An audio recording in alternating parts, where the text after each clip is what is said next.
في البقيع.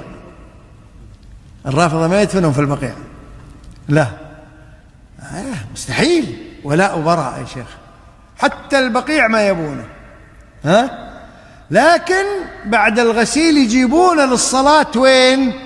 في مسجد النبي صلى الله عليه وسلم أو في مسجد مكة يا شيخ، للصلاة يجيبونه. قال يغشوننا، يجيبون لك إياه على أنه مسلم ومنكم، يلا إيش صلوا واجتهدوا في الدعاء، ويصلي عليه الشيخ علي الحذيفي ولا المشايخ الكبار، وأنت تصلي وتجتهد في الدعاء، تخلص في الدعاء للميت، وهو خبيث رافضي يا شيخ. قلنا كيف يا شيخ؟ قال أنا بتشوف.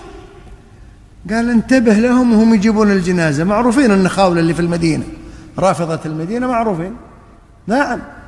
فقال إما أنك تشوف، أو إذا كنت بعيد ما تشوف أهل الجنازة اشترط.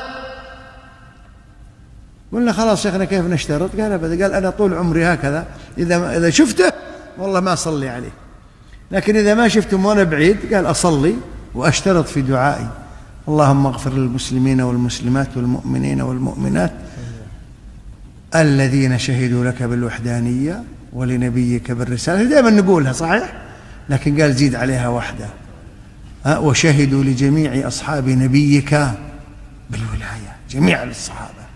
هذه يموت منها الرافضي، ما في رافضي في الدنيا يشهد لجميع الصحابة بماذا؟ بالولاية يا شيخ. أو قول أهل السنة والجماعة، كيفك؟ فالشاهد حفظناها، أذكر أنا من يومها، وكنا نقولها دائما حتى في خطبة الجمعة.